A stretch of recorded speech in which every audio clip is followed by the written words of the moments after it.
Welcome to Kardec Radio. While you wait for our program to begin, check our new site. It's Kardec Flix, where Spiritism is just a click away. Also, check our publisher, Kardec Publisher, and its first 6 books.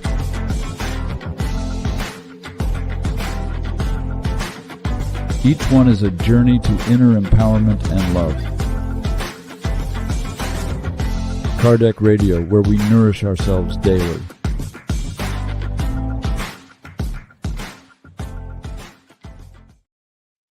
Welcome, dear friends, to Kardec Radio in another program, Inner Journey with Paul and Stephen.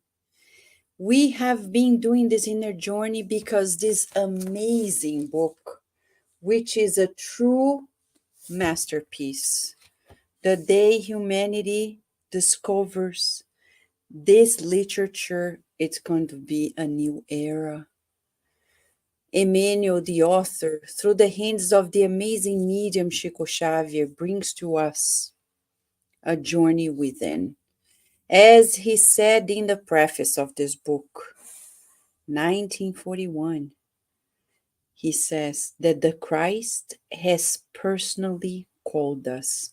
And look at the timing in which this message was psychographed. In the middle of the Second World War, telling us what? We can't be discouraged. We can't be in dismay, sad or depressed about anything. We need to do like Saul did. Get up. Forget the past. Look forward. And as Abigail and Stephen said in the previous chapter, love, work, hope, and forgive.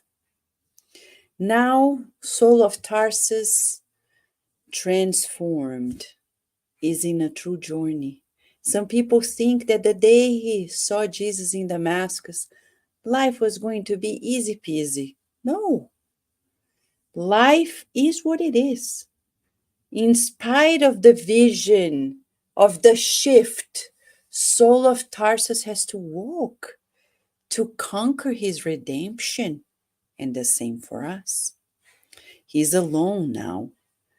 He doesn't have friends, family. He decides to retreat in the mountains, Taurus Mountains, in the surroundings of Tarsus, his birth city. And Emmanuel says, in this chapter 4, first apostolic endeavors. Now, Saul of Tarsus is a simple workman who displayed a remarkable change in his features. His ascetic appearance had grown more pronounced. What does this mean? Ascetic means that he had self-discipline, no indulgence in terms of the pleasures of the world, and he practiced contemplation. It all revealed his thoughtful and resolute mind, but also a profound and an indefinable peace. See? He surrendered to it all. Jesus said to him, don't kick the goats, don't resist. He didn't fight the people. Many people become spiritists and they start fighting with their family members, with everyone in their lives. That's not the message. The message is not to fight. The message is to conquer ourselves. And that's what he did. So how were his days? His days were such that people in his city admired his humble attitude. He kept Abigail's advice as a permanent message for his soul. He got up every morning aiming to love everything and everybody. He worked as hard as he could to continue on the straight and narrow path.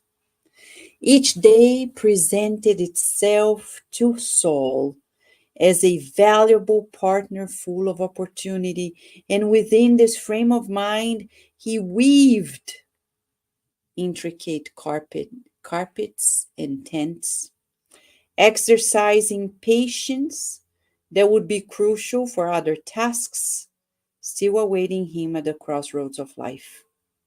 Nighttime was a blessing for his spirit.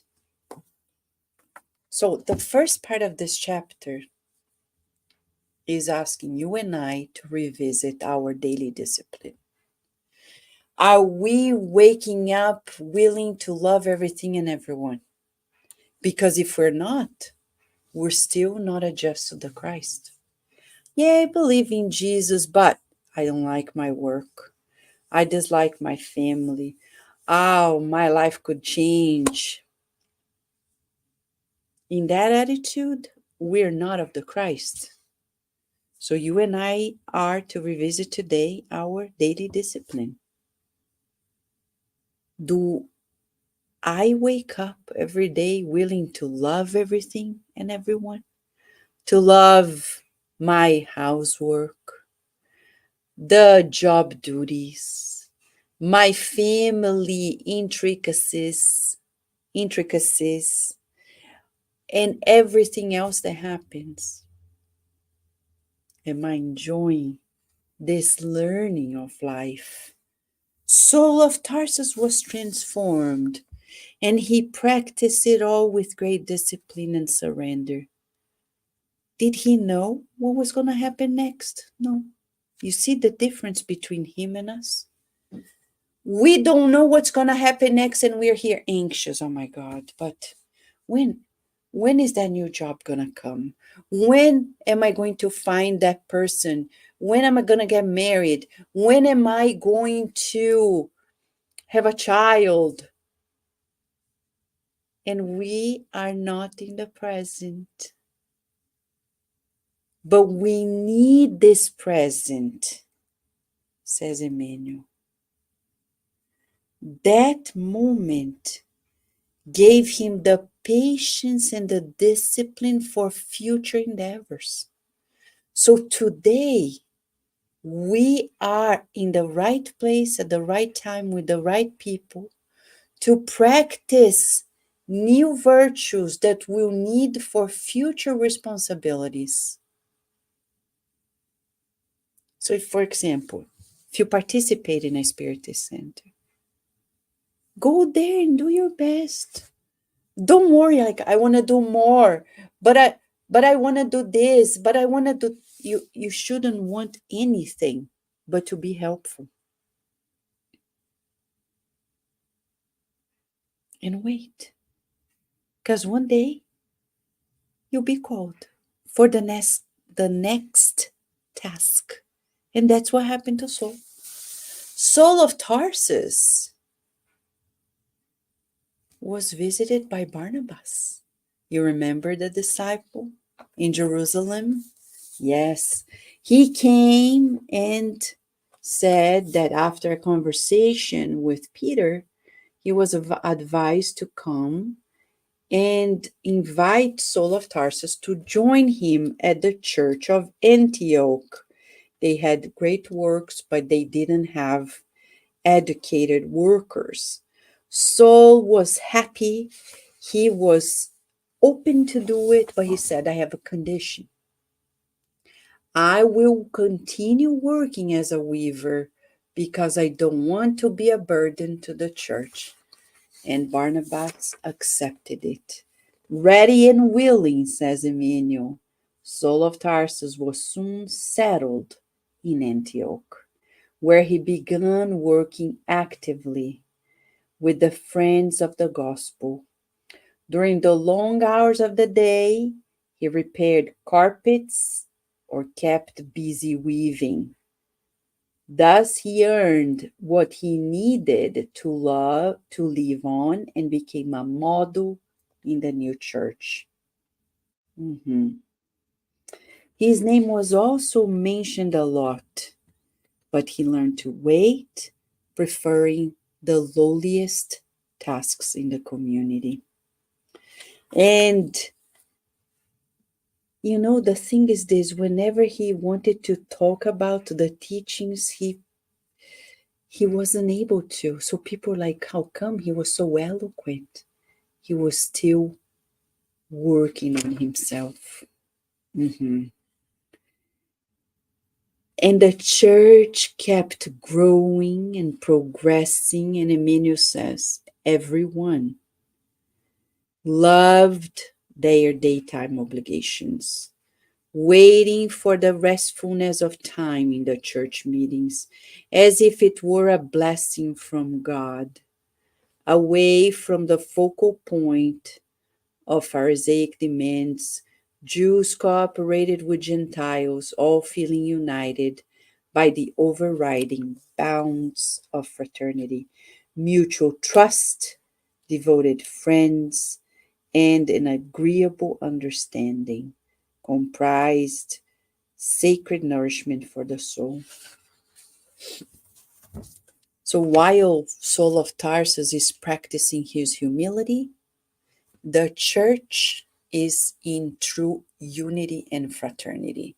So it's a great lesson for all of us who are participants of Spiritist centers to acquire this level of practice, where in our daily life we love our daily obligations, and when we get together we have mutual trust, he says, devotion, and understanding. Kardec, when he established the Spiritist Society of Paris, the Spiritist Society of Parisian Studies, to be more precise, in 1861, he understood that it needed not only rules and regulations, but a main slogan, which was work, work, solidarity, and tolerance. Without these three elements, no organization, Spiritist organization, can move forward in peace and progress. Work meaning being useful, solidarity meaning we're working together, and tolerance, understanding each other in our shortcomings, because none of us are perfect. So here we see Saul of Tarsus working in that fashion to the point that the Church of Antioch, remember, from Tarsus to Antioch, all in Turkey nowadays, from west to east, we'll see that in Antioch, the works started growing and attracting people from all places, to the point that they received a very important visit. The young physician, Luke, later, the apostle Luke, came, visited them, listened to the extensive exhortations of Saul of Tarsus, enchanted by this message of the gospel. He accepted the invitation and said that from that day on he would be a member of this Christian community. But before he goes, he says something that is very important and historic. He says, brothers, as I say goodbye, because he had to leave to Greece, I take with me the purpose to work for the Master, and I shall employ all the resources of my humble abilities to that end. I have no doubt as to how far this spiritual movement will spread. From what I've seen, it will transform the whole world. However, I feel the need for us to imprint the best expression of unity on its endeavors. I am referring to the label that identifies us within the community.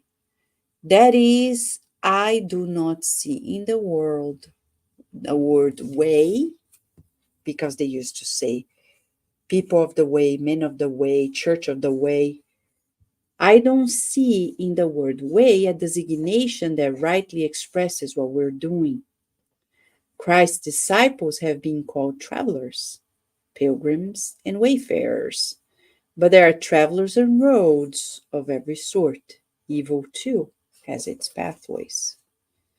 Wouldn't it be better to call one another Christians? This label would remind us of the Master's presence. It will give us strength in his name, and it will characterize perfectly our activities in accordance with his teachings.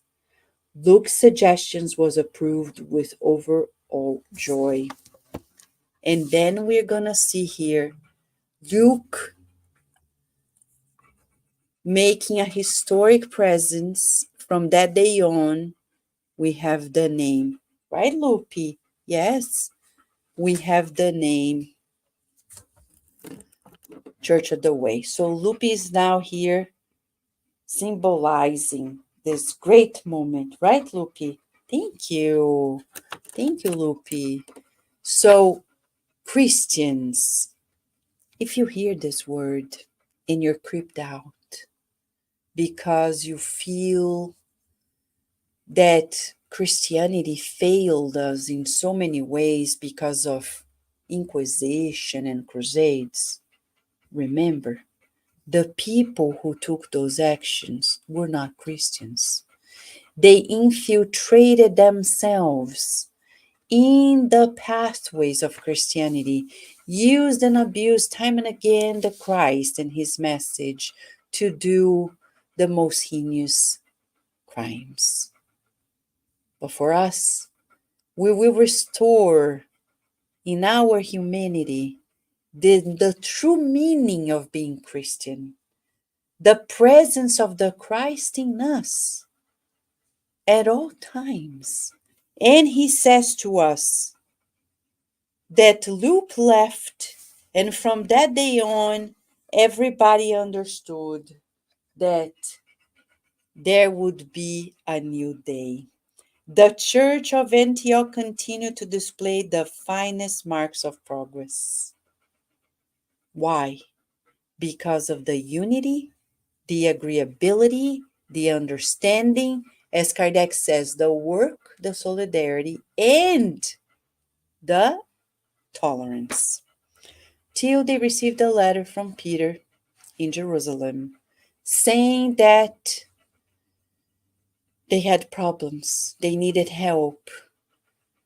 James, John's brother, both sons of Zebedee, he was murdered. They needed help. And Barnabas and Paul, Saul of Tarsus, traveled all the way from Antioch to Jerusalem on foot to help Peter. But Peter was nowhere to be found. He was imprisoned. He was imprisoned because he had a simple request. Can we have James' body to bury him in our community? And then he was imprisoned. So the church was left with the leadership of old James. And old James, scared as he was, he started changing many things. He started changing everything to the point that he started transforming, right, Lupe? You don't agree with James either. I don't. But what can we say? He did what he could. Right. I agree. I agree, Lupe. Yes, come here. See, even Lupe is here now with us to remind us of not surrendering to the conventions of the world. We are going to focus in this part of the chapter in the point where, while in one hand Saul is practicing humility, on the other hand, Some of the disciples of the Christ, like James, are surrendering to the conventions of the world, transforming the simple church in another synagogue so it would secure them in their needs. Saul of Tarsus does not agree. Everything was so changed to the point that old James didn't even invite Barnabas and Saul of Tarsus to stay in the church. They had to go to Barnabas' sister, Maria, to stay over. And then they meet. Saul of Tarsus is going to meet Barnabas' nephew, John Marcus, later the evangelist. Yeah, not John the evangelist, but John Marcus. John Mark, forgive me. And then they talk and they get to know that somewhat they have to take a new route. Paul of Tarsus is realizing that the only way to save the teachings of the gospel that were being suffocated by Judaic traditions was to go to the Gentiles. He says to us, what I mean, Barnabas, is that we must go to the Gentiles wherever they may be found. Only in this way will the Christian movement acquire the character of universality. Barnabas is surprised, but then later he agrees, and John Mark joins them. We're going to stop here because this is a 200-page chapter. And we're going to ask ourselves, 1, what is our daily discipline? 2, are we practicing humility? And 3, are we surrendering to the conventions of the world instead of staying strong in our mutual trust, our devotion, and our mutual understanding? Let us meditate on these questions as we put a pause on this beginning of a new endeavor, the first apostolic endeavor of Saul and Barnabas. The historians say it took them 2 years and 1,400 miles traveled on foot. And people feel that to drive a car 30 minutes away to go to a Spiritist center is far away. Well, let's meditate on how can we best shape up our minds and have the courage to fulfill God's will and do what we need to do, friends. If you have any question or comment, feel free either to write here in the platforms, the chats, or at cardiacradio@gmail.com. Till then, next week we'll finish this chapter, the second half of it. We wish you many blessings. Many, many blessings. Thank you, friends.